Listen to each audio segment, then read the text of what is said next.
The ladies are back in the Big Apple, and the view is live. Micromanagement? As the deadline for wiretapping evidence approaches, Kellyanne Conway's claim that your microwave could be spying on you. Plus, actress Gillian opens up about battling gender discrimination on The X-Files and why she's teaming up with her best friend. And View Your Deals giving you Oprah's latest batch of favorite things. The House of Hot Topics is in session with Whoopi, Sunny Hostin, Joy Behar, Sarah Haynes, and Jedediah Bila. Now, let's get things started.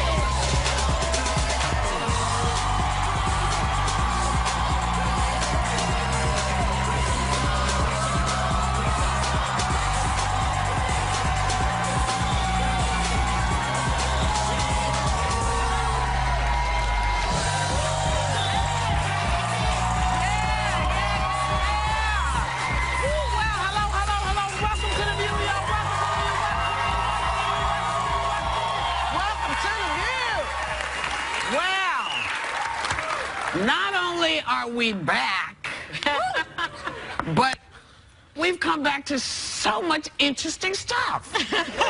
Like Kellyanne Conway.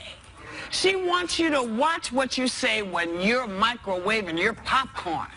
Because, yes, because as the deadline arrives for you-know-who to give evidence that his phones were actually tapped by President Obama, she is claiming spying goes way beyond your phone. Take a look. What I can say is there are many ways to surveil each other now, unfortunately. Do you believe there was an article this week that talked about how you can surveil someone through their phones, through their, certainly through their television sets, any number of different ways, and microwaves that turn into cameras, etc. So we know that that is just a fact of modern life. Uh-oh. You know, I think my dishwasher called me a bitch yesterday. Oh, my God. I'm so nervous. You know what was scary about that is that her response was, her answer was in response to the question about our former president possibly wiretapping Trump, which means they're trying to call President Obama a felon. Right. And in response to that, you talk about microwaves. I mean, what was fascinating to me, I mean, I, as a prosecutor, certainly know about wiretapping, and I trained with the FBI, but we didn't have microwaves on our warrants. we didn't have that on any of our warrants. No one had microwaves. Maybe you didn't advance to that level, but Kellyanne also mentioned that we're wasting a lot of time talking about this, but the problem here is what Sunny said. When you lay out a claim that has these kind of repercussions, it's no longer tweets without consequence. Yes. When you say those words, it's forcing the hand of the government to investigate. Yeah. So the more they keep doubling down, the more they're wasting time in what we have to do. And everyone knows only ghosts come through your TV. Poltergeist? Come on. It's not spies. But today is the put up or shut up day, right? Because the House Intelligence Committee has said, if you have evidence, you give it to us today. Where is it? House Intelligence Committee is in a terrible position now because they have to demand proof. You have the Department of Justice in a terrible position because they're supposed to turn over evidence. And they're all saying, investigate what? Evidence about what? Because the microwave. And the sad thing about this is that Kellyanne Conway, there is a point to be made about the NSA overreaching. There's a point to be made about Big Brother and this metadata, this phone data that was collected about individuals and their phone calls. That has nothing to do with this. Right, but that's the thing. When they conflate that issue, there's people that really have legitimate privacy concerns. Don't bring that issue into this one, because these are two separate issues. When someone asks you a direct question about an investigation, you need to have an answer. If you work for the administration, if you go on national television and you work for them, have an answer. Don't divert. You are responsible for that. They're taking care of it, though. We have a tweet here from someone. Per my orders, Kellyanne and press secretary are throwing out all White House microwaves. Can't let Obama spy with microwaves. So don't worry, we're getting it fixed, guys. That's right. They never follow protocol, this administration. I mean, I'm sure people heard over the weekend how 46 U.S. attorneys were forced to resign, but Preet Bharara here, here in the Southern District of New York, is responsible for investigating things like wiretapping in New York. Right. Trump Tower comes within his purview. Now, I think it's very interesting that President Trump in November asked him to stay. Yet, now all of a sudden, he's fired. And if you look at his statement... Why did they ask him to stay in the first place? Did he think he was on his side? That's what I think, because if you look at Preet's resume of prosecutions, he went across the aisle. He prosecuted Democrats, he prosecuted Republicans, but he's an extremely independent prosecutor, which is what you want. That's what you want. What you want. Prosecutors represent the people of the United States. They don't represent the president. I actually really liked him, and I wished he would have stayed on because he's someone that goes after corruption, regardless of what party it's associated with. He was investigating Bill de Blasio. That's why he doesn't want him around. That's right. Well, because he's independent. Well, so who's going to do the investigation? If he gets rid of everybody who doesn't like him or doesn't agree with him, who's going to actually do it? I think prosecutors by nature are independent. Really? And yeah, I think so. I think by nature. But it was the bigger issue for me because he told him that he wasn't going to get rid of him. And for me, when I look at a president, I don't care what party you're associated with. I want to be able to count on your word. Keep your word. And if you tell someone that you are going to keep them because you honor them because they are independent. When did he keep his word? He doesn't keep his word on anything. That's fine. But you know what? He lies about everything. You can say that about a lot of politicians, but I think it's responsible. Not like this. I don't think say politicians often don't keep their word. It's not right to compare Trump to other politicians who lie. I think he is a pathological liar. It's different. He lies about everything, everything. He'll tell you this card is red. That's how much he lies. All I'm saying is that there are a lot of politicians that don't keep their word, and we're responsible for holding them all accountable regardless of party. So speaking of fake news, before we left, something came out on a website, a fake news website, about me. And it endangered my family's life, and it endangered my life. It turns out the entire website was created by a guy who just wanted to see how quickly stories he made up would spread. What would he have to pick you for? Well, because, as you know, as I've said to you for years, you know, if you say Whoopi did this, people just assume it's true. Because nobody has to prove anything. I have had, for the last 20 years, great relationships with vets and their wives and the Veterans Administration. So when someone writes a bit of horrible lie, as this man did, he accused me of saying that the woman that was celebrated by the current president whose husband died was doing it for the attention. Now, normally people would have to actually look up to see what someone said. And when you look on our website, you can see everything that was said. Our shows are posted. But unfortunately, people don't do that, and you end up with a situation like you had in Washington, where the guy read that the pizzeria where it was stated that was a child porn ring out of a pizza shop, and a man took a gun in there, and shot it up. So this guy says that the only reason he took this down is because his site was getting a lot of crap from people. So let me put it to you like this. I know you're in Costa Rica, sir, because you said where you were. If I hadn't been made aware of this, I could have found out about this at the end of a barrel of a gun. So I'm going to try to get some legislation going that says if you're going to involve someone in fake news, you should have their permission. You shouldn't be able to just put stuff out there, because clearly you don't care what could have happened to me or to my family, or the fact that there's a lot of people who say, no, I know you said it.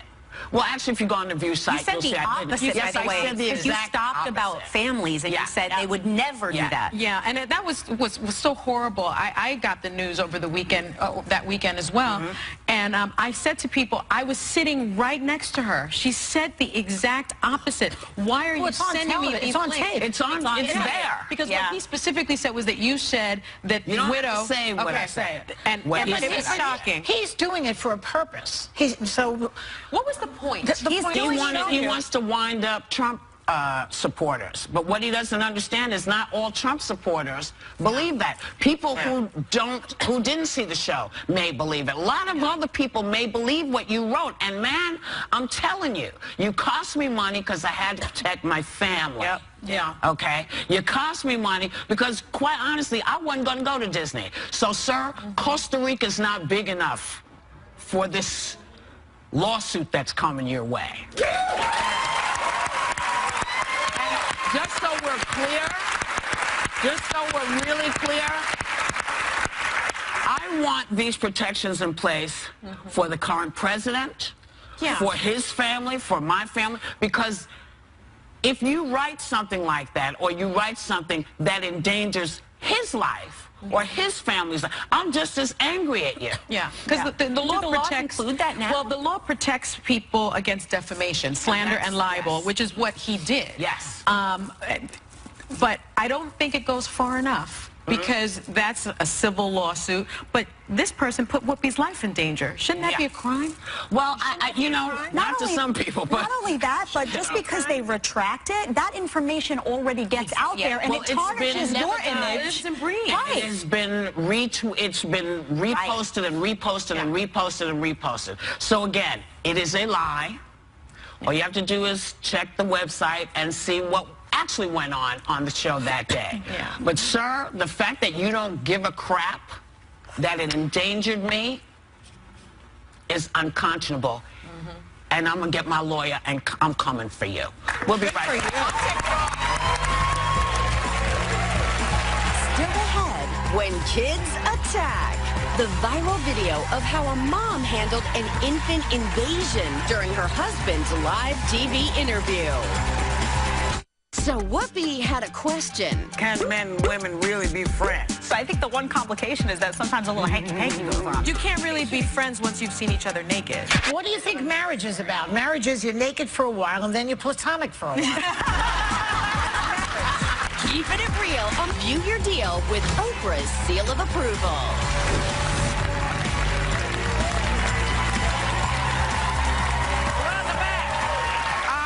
So apparently a college professor's live interview with the BBC has gone beyond viral right now, thanks to an unplanned cameo in the middle of his spot. Look, I can't explain it. Take a look.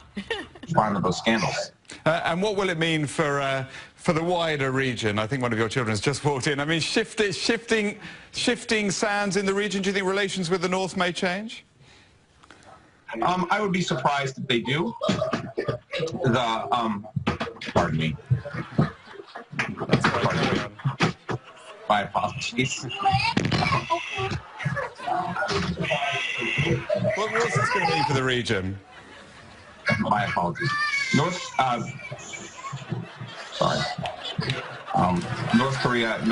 South Korea's policy. So we have to give applause to Professor Robert Kelly for handling it like a pro, especially also to his wife for her kid wrangling skills. Yes, that was She came in, she was like, what the hell? She had trouble with that, with the baby walker. And you could just hear under her breath, I told y'all not coming here. The kids were actually like being dragged like a little mad. And she finally, you know, she see her arm grab the baby. And, But his face when he was like looking, he's like, just go ahead and laugh because we all are. He kind of Heisman, the little boy, the little kid. I think he just thought she would move, but the little girl was like, who are you talking to? You know how kids get, but I honey, loved her walk. the look on Mama's face when she comes sliding in there, and that baby in the walk was like, well, if she's in there, I'm going in too. Have you ever had, has that ever happened to you with kids? He should have taken that kid and put it on his lap.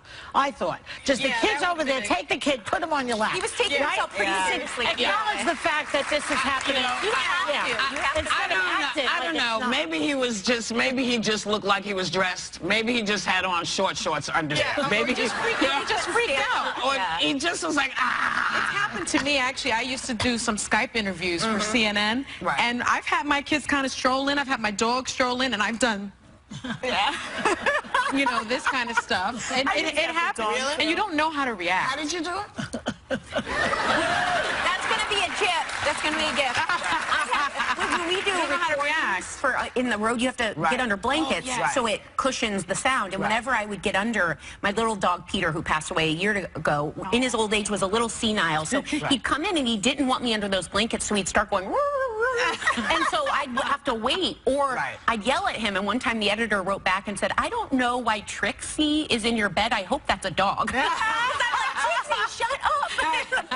So they used to sneak in a lot. I had that with the dog too, and I put the dog on my lap, and then the dog would go, you know, Skyping and touch the screen and want to like have communication with the person, so it just got worse. And then I would be talking, and the dog would be like, "What's happening?" You know, she's like, "I think they want to be. Sometimes maybe they have something to say." You know? And I have to say the craziest thing was people thought that the lady was the housekeeper or something. They thought she was the nanny. It was like, it didn't occur to me that it was the nanny, because only a parent would come yank like that. You know, that's what I thought. The way she handled them, I mean, she dragged them out by arms. Because it was a mixed race thing. I guess so, yeah. Well, I used to get that because, you know, my daughter's very fair. So when she was little, she was... They thought you were the nanny? They thought I was the nanny. They would say, "Oh, how long have you been taking care of her?" I said, "All her life."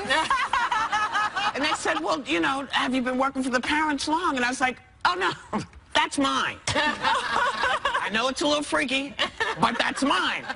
And then she'd burp and smile, and then they'd see it. But a mom, yeah, you know. Because you do look alike. We do look alike, but she is very fair. Yeah.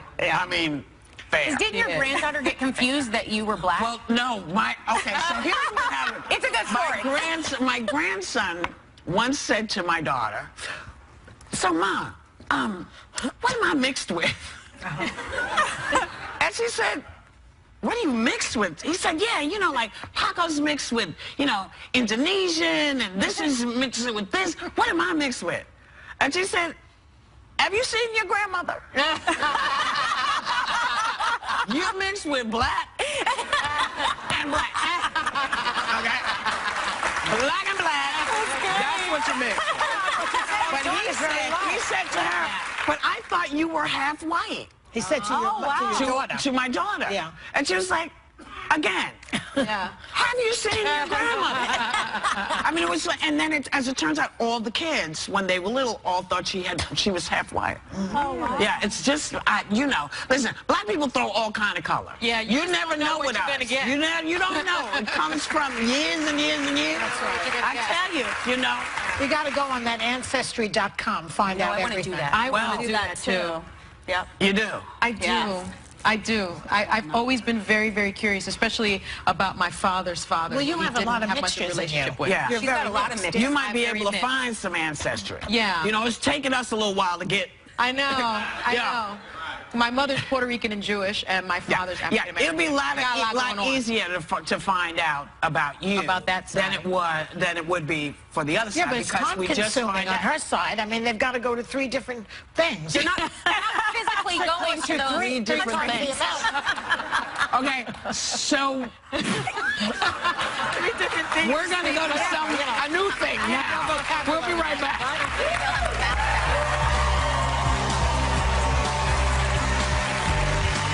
Our 15 that don't change. What the hell? Let's move there. Let's move there.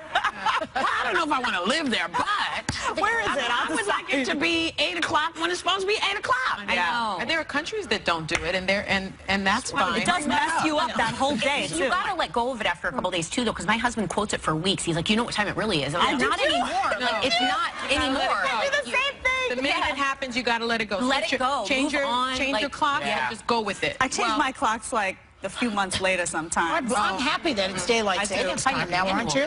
Well, no, I want it to be one thing or the other. I don't want to keep changing it. It's like, I don't like that. I want it to be one thing or the other. You know? I think there are reasons for it, though. I think there are some... The farmers are not freaking out anymore. There is no war that we're fighting, that we need to do this. Let's just have one damn time. Amen. Yeah. You know? And Mom wrote an op-ed in the Washington Post.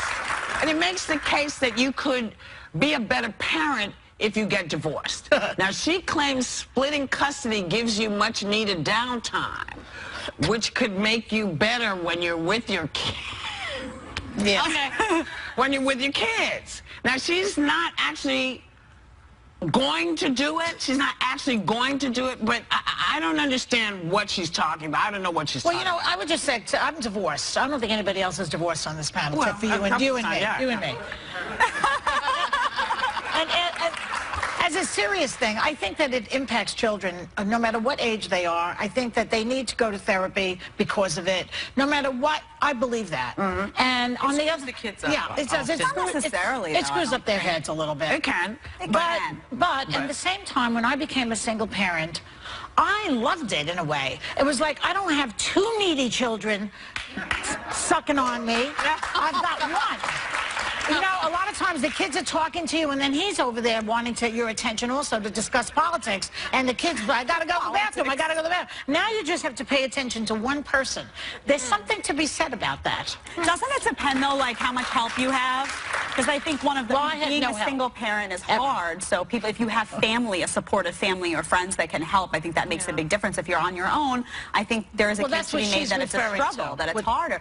But you like to, it doesn't surprise me that you like to be the boss, though. Well, I feel I know what I'm doing. Why does he have to wait? He's just a father. I mean, whatever. Well, my mom was a single parent, and it was what it was. I didn't go to therapy. I don't think I needed to, but I just, I just feel like that's not a good enough reason because you want some time off. Just say, I'm going to go up with the girls. Yeah. Right. As opposed to sort of saying these things, something you're not actually going to do. Well, she's trying to say, I can get rid of the kids for the weekend so I can have fun. That's only if you have a guy that takes the kids. They don't all take the kids. That's true. And don't forget that. We'll be right back. That's true. Yeah. Next, actress Gillian Anderson opens up about sexism on The X-Files and why she's joining forces with her best friend to fight back.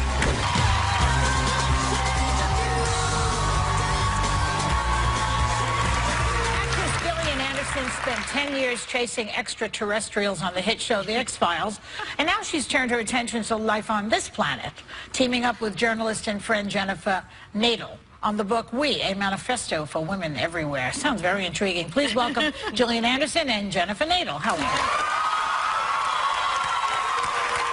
Before we get to the book, I have to say to you, Gillian, I said to you on the break, I'm a huge fan of The Fall. Me too. Which is on Netflix. You really should. They love it.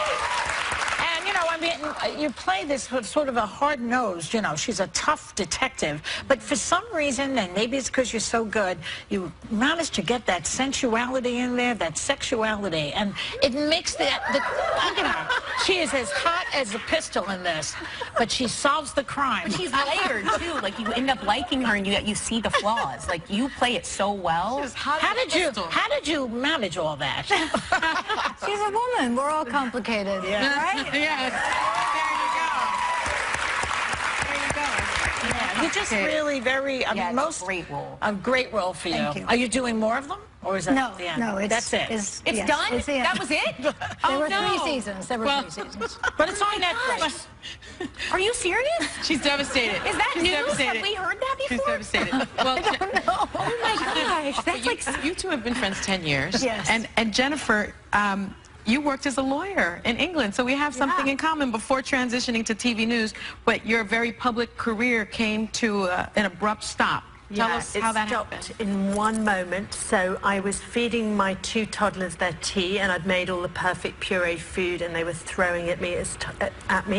And the news desk called and said, Downing Street needs you there now. And as a journalist, that's where you want to be. You want to be in Downing Street in the seat of power. And I looked at my kids, and I just couldn't go. And I said, I'm sorry, I can't go. And I was a single parent, and the next day, I couldn't go again, and then I was diagnosed with burnout and depression, and that was it for the next 10 years. And I'd really been living in a when-then, when I get the kids, when I get the job, when I have the relationship, then I'll be happy. But I hadn't looked inside, and I had to let go of all those externals and really, really go inside myself and think about what really mattered.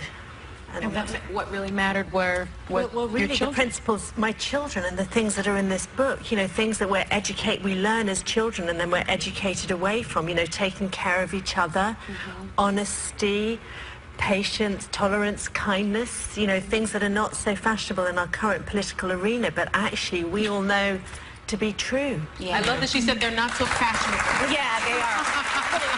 But that leads us right into the new book. It's a manual of sorts to help women to empower themselves. And in it, as you just mentioned now, you were open about your struggles with depression, and were you reluctant at all to share that personal struggle? Really reluctant. I mean, as a lawyer and then a journalist, my job was to tell other people's stories, and it felt really weird, you know, and inappropriate to suddenly start talking about the intimate details. But, you know, this book is about being honest, and it's about starting a new conversation. So many of us are pretending, you know, we feel miserable, or we wake up in the middle of the night thinking, I can't go on, and then the morning comes and we put on our face and off we go, and we put on, you know, we pretend.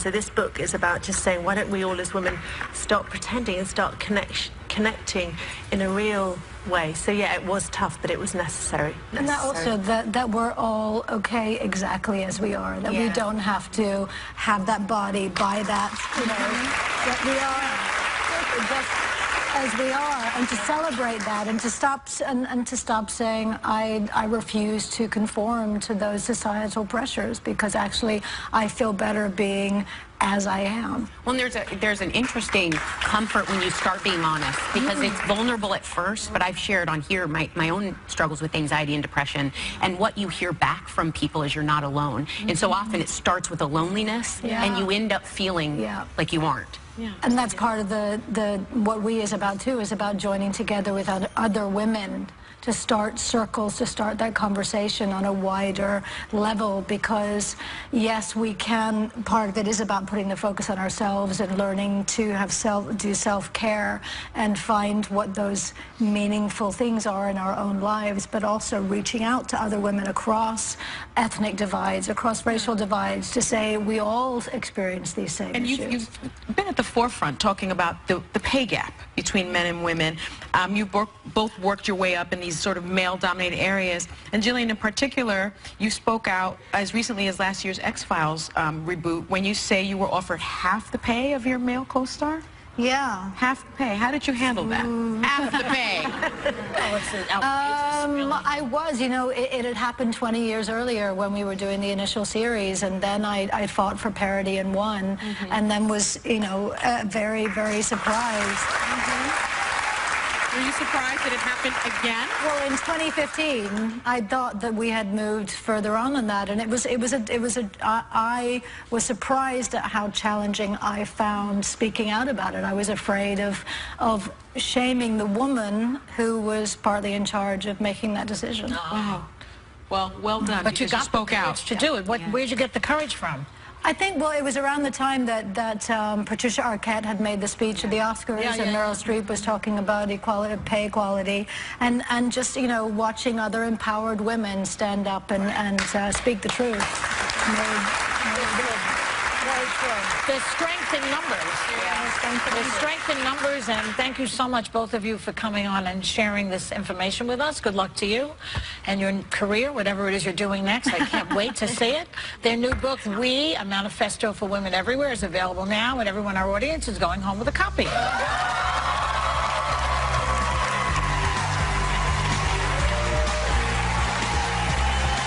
Next, view your deals, getting the Oprah effect.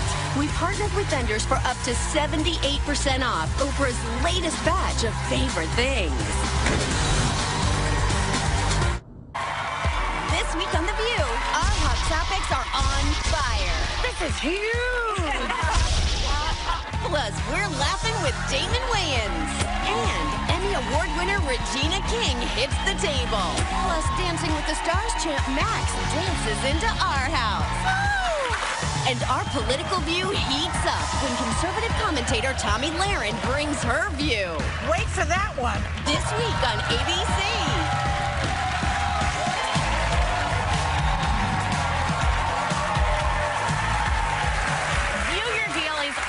Amazing, but it's even better when it's got the Oprah seal of approval. We partner with vendors for up to 78% off some of her favorite things while supplies last. So let's get shopping with creative director of O Magazine, Adam Glassman. Hi. The hills are alive with Oprah. Yes. We're in a spring mood, so I bring you NYDJ, one of my favorite lines. Okay. They have a lift tuck technology. Lift tuck? I heard that. It makes you look and feel one size smaller than you are, which is incredible. We have a large assortment of jeans and tops, all with these slimming principles. I love that. Well, these are really nice because they are transitional. So you could wear this now, and you could wear it into spring, summer. They also are doing chinos for the first time with the same lift tuck technology. Because, you know, chinos don't always flatter women. And I see someone nodding her head right there. No, they've got a do cut. These do. These give you great bootay, and they do not show anything when you bend over to grab. That's never okay. Crazy, crazy, crazy for this line. Originally, the prices are $58 to $144. Today, the deal is going to be $29 to $72. Plus free shipping! That's 50% off. Okay. We have gorgeous jewelry from Catherine Weitzman, which really is a work of art. Really beautiful. Handmade in Hawaii by women. Catherine Weitzman employs all these women. She handpicks and she presses all these dried flowers. She creates... Oh my gosh, those are real? These are real. She creates these beautiful landscapes inside these pendants. So we have these extra large pendants. We have some smaller ones, gold and silver, long chains or short chains. I have to tell you, this stuff is incredible. They're beautiful. They're really The prices normally are pretty good. $103 to $170, but today they're going to be from $36 to $38. Oh, that's a good one. That is up to 78% off. Those are stunning. They're beautiful. They are absolutely really beautiful. Okay. Skincare. Skincare, bath products, Oprah's favorite line right now. They combine her two passions, which are bathing and farming. Farming, I say, because they're made with vegetables and fruits and herbs. The most spectacular scents. We have grapefruit. We have carrot. Carrot is beautiful. Beet, cucumber, apricot. You have to smell this one. Try this little apricot. Apricot and sage is incredible. And how much are they? $6.50 to $35. Normally today it's going to be $3.25 to $17.50. That is 50%. The packaging is so beautiful. Think ahead to Mother's Day. This is a great Mother's Day gift. Beautiful. Totally great. Okay, from Dr. Brandt, who makes the most incredible skincare products. My beauty editors use it all the time. Anti-aging, age-defying. They target all skin types and all skin issues. 15 different products, everything to plump your face, give you a lifted experience. I plump it myself. It's what I eat. Well, you're young, but some of us need other things. Okay, they also have the most sought-after product, the Magnetite mask. I used it this weekend. I think somewhere it's here. You just smooth it on, and then you use a magnet to take it off. Are you kidding? It's the easiest, simplest product. That's amazing. No, it's amazing, and this is an incredible product. It's the most sought after. Originally $55 to $152. The deal is $27.50 to $76. Magnet, that's awesome. From Butter London, we have their Sheer Wisdom collection. Well, now we have lip and eye. We have a lip oil that has a treatment built into it. Okay. We have an eyeshadow serum, and we have their nail polishes. I say... Nail polishes are amazing. I'm telling you, they're one-swipe wonders. You just do this, you swipe it on, you're out the door. If you're a really busy woman, this is brilliant. I don't know non-busy women, okay. so... All the colors are neutral and flattering, and I'll also give you a tip. Match your nail polish to your skin tone. Your fingers will look more delicate, longer, leaner. That's a good trick. And how much is it? $18 to $24. Normally, the deal today is $9 to $12. That's amazing. And free shipping.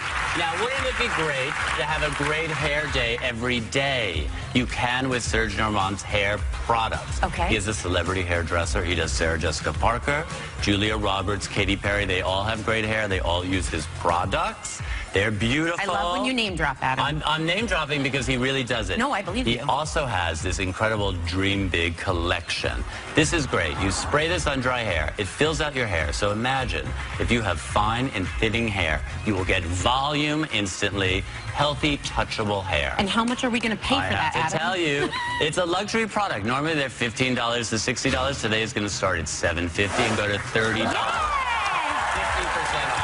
Well, a big thanks to Adam Glassman. The clock is ticking, people. You have 24 hours to rep any of these exclusive deals at viewyourdeal.com. And members of our audience are going home with products from Dr. Brandt Skincare in Butter London. And a copy of O Magazine. We'll be right back.